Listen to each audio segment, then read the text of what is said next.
You play as a regular couple with problems with the internet. As famous people, what's your relationship with the internet?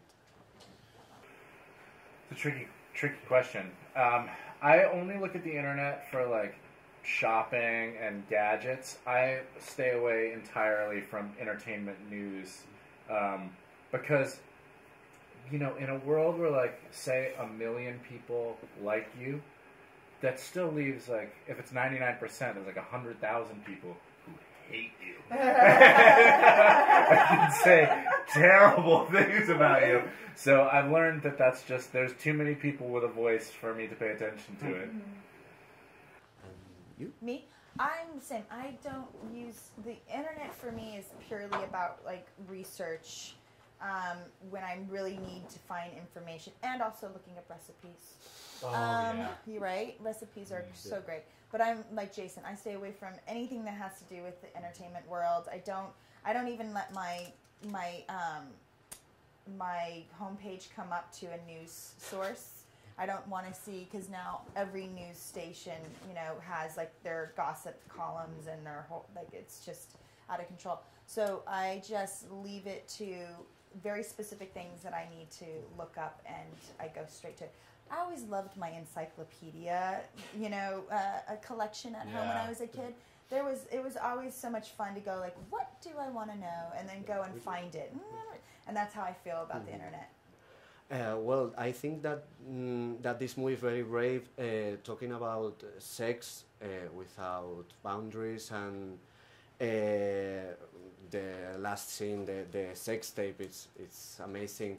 How did you come to get so involved in the scene, and why do you think sex is being less bad topic in Hollywood right now? Yeah.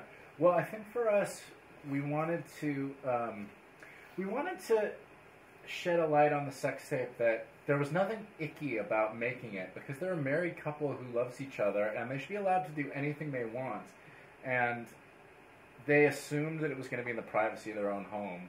So we showed a couple really going for it, that never expected it to ever be seen by anyone else. And I think that's where the funniest stuff comes from, is when you don't intend for there to be an audience.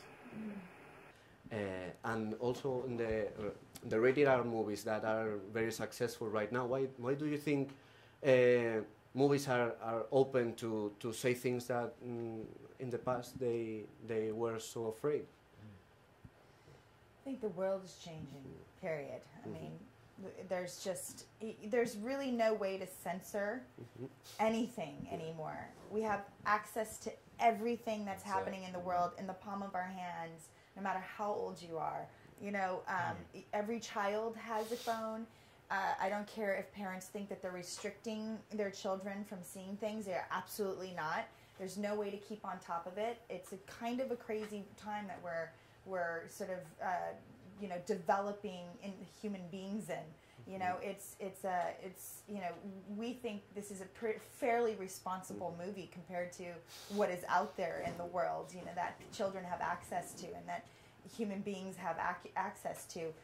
You know, we really tried to make something that is heartfelt and a love story between two people, and address real issues within marriage, but also show that when you love, you're in a loving, committed relationship, that there are really no boundaries for what you should be able to find, you know, safety in with one another. And what the movie touches on exactly what you're talking about, in that something that you thought was private, in an instant, with one wrong click, can end up in the hands of the entire world. And that's the world we live in today, is that there's nothing really private, and people are increasingly are giving themselves away, and these two people foolishly thought that they could like hold something private that is sacred to them, and nope, it don't work.